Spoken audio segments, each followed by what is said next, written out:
Hello বন্ধুরা, welcome to job notification Bangla. বন্ধুরা, রাজ্যে গ্রুপ ডি নিয়োগ শুরু হলো। এখানে তোমরা রাজ্যের প্রতিটা জেলা থেকেই আবেদন করতে পারবে। উচ্চ মাধ্যমিক পাস যোগ্যতায় আবেদন করতে পারছো। এছাড়া কোনো ধরনের এক্সপিরিয়েন্স কিন্তু চাওয়া হয়নি, আর কোনো লিখিত পরীক্ষাও থাকছে না। সম্পূর্ণ এডুকেশন কোয়ালিফিকেশনের উপরে ভিত্তি করে নিয়োগ করা হবে। আবেদনের শেষ তারিখ রয়েছে মার্চ মাসের 29 তারিখ।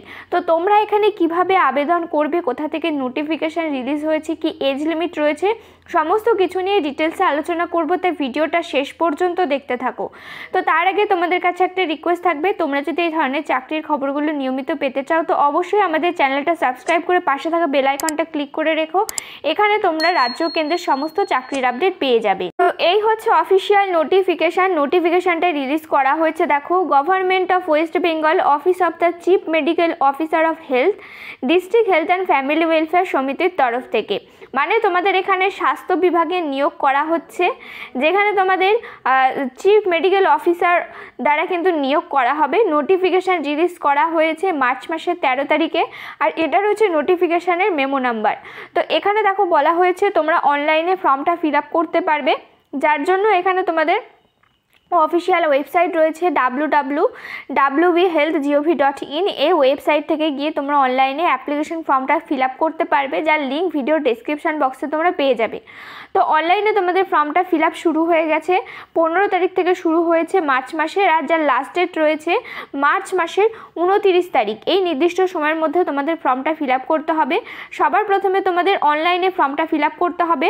অনলাইনে ফর্ম ফিল আপ করার পরে তোমাদের কিন্তু যা যা ডকুমেন্টস আছে সমস্ত ডকুমেন্টস তোমাদেরকে এখানে সেলফ অ্যাটাস্টেড করতে হবে বলা হয়েছে। তো সেলফ অ্যাটাস্টেড করে এখানে যে অ্যাড্রেস দেওয়া হয়েছে সেই অ্যাড্রেসে কিন্তু তোমাদেরকে সেন্ড করতে হবে। তো দেখো, এখানে অ্যাড্রেস রয়েছে CMOH অফিস কোচবিহার, এই অ্যাড্রেসে তোমাদেরকে সেন্ড করতে হবে।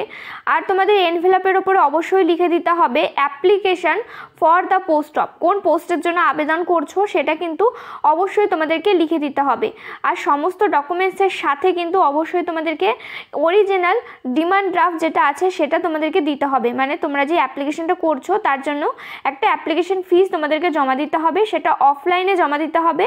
আর যেটা তোমাদেরকে কার ফেভারে কাটতে হবে সেটা এখানে বলা হয়েছে। দেখো, CMOH and secretary, district health and family welfare সমিতি, কোচবিহার, লালবাগ।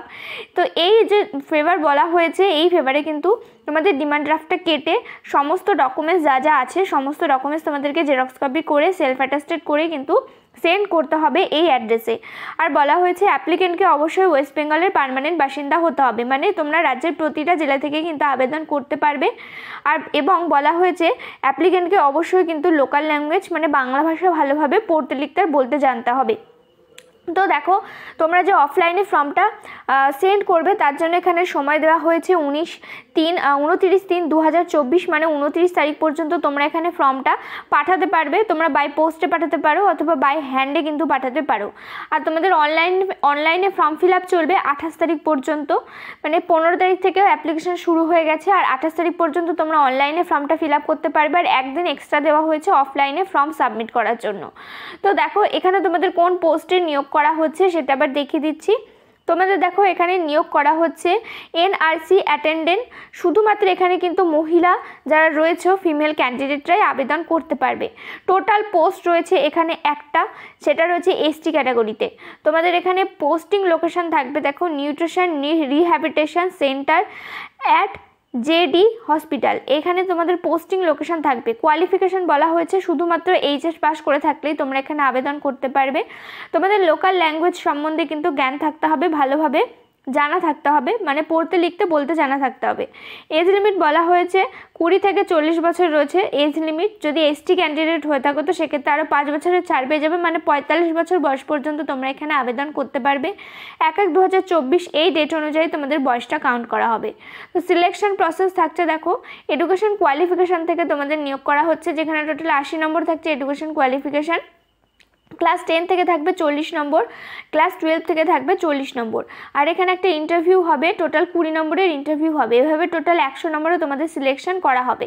তোমাদের এখানে পার মান্থ স্যালারি থাকবে 5000 টাকা করে, তোমাদের এখানে পার মান্থ স্যালারি থাকবে। তো দেখো তোমরা এই অ্যাপ্লিকেশন ফিসটা কীভাবে জমা দেবে সেটা এখানে বলা হয়েছে। তোমাদের এখানে অ্যাপ্লিকেশন ফিস রয়েছে টোটাল 50 টাকা, যেটা রয়েছে রিজার্ভ ক্যাটাগরিদের ক্ষেত্রে। এখানে শুধুমাত্র সিট রয়েছে এসসি ক্যাটাগরিদের ক্ষেত্রে, তো সেক্ষেত্রে তোমাদের শুধু 50 টাকা অ্যাপ্লিকেশন ফিস রয়েছে। আর সেটা তোমরা ডিমান্ড ড্রাফটের মাধ্যমে কিন্তু দিতে পারবে। কার ফেভারে দেবে সেটা এখানে বলা হয়েছে, তোমরা চাইলে ভিডিওটা পজ করে দেখে নিতে পারো। আর এখানে কোন কোন ডকুমেন্টস তোমাদের অ্যাপ্লিকেশন ফর্মের সাথে দিতে হবে সেটা বলা হয়েছে। সবার প্রথমে বলা হয়েছে তোমাদের অনলাইনে যে ফর্মটা ফিল আপ করছো সেই ফর্মটাকে তোমাদেরকে প্রিন্ট আউট করে সেলফ অ্যাটাস্টেড করে কিন্তু দিতে হবে। সাথে এখানে বলা হয়েছে অ্যাডমিট কার্ড দিতে হবে মাধ্যমিকের। তারপরে এখানে তোমাদের একটা পাসপোর্ট সাইজের ফটো দিতে হবে, যেটা তোমাদের অ্যাপ্লিকেশন ফর্মের উপরে কিন্তু লিখে আটকে দিতে হবে। তারপরে দিতে হবে সমস্ত মার্কশিট যা যা আছে, যা যা সার্টিফিকেট আছে সেগুলো তোমাদেরকে এখানে দিতে হবে। আর তোমাদের ফটো আইডেন্টি প্রুফ সার্টিফিকেট হিসেবে ভোটার কার্ড, আধার কার্ড অথবা যে কোনো একটা দিতে পারো অ্যাড্রেস প্রুফ সার্টিফিকেট হিসেবে। তারপরে এখানে তোমাদের বলা হয়েছে কোনো ধরনের এক্সপিরিয়েন্স থাকলে সেটা দিতে পারো, কাস্ট সার্টিফিকেট দিতে হবে।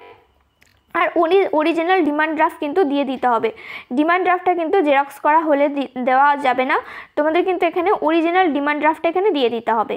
তো এখানে আরেকটা বিষয় যেটা বলার সেটা হচ্ছে তোমাদের কিন্তু এখানে কন্ট্রাকচুয়াল বেসিসে নিয়োগ করা হচ্ছে, পার্মানেন্ট বেসিসে নিয়োগ করা হচ্ছে না।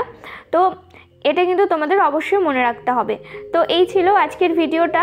তোমরা এখানে যারা যারা এলিজিবল রয়েছো, ইন্টারেস্টেড রয়েছো, অবশ্যই আবেদন করো। এই রিলেটেড কোনো ধরনের প্রশ্ন থাকলে আমাদেরকে কমেন্ট করে জানাতে পারো। ভিডিওটা ভালো লেগে থাকলে প্লিজ একটা লাইক করে দিও। চ্যানেলে নতুন হয়ে থাকলে অবশ্যই চ্যানেলটা সাবস্ক্রাইব করে পাশে থাকা বেল আইকনটা ক্লিক করে রেখো। এভাবেই পাশে থেকো, সাথে থেকো। দেখা হচ্ছে পরের ভিডিওতে।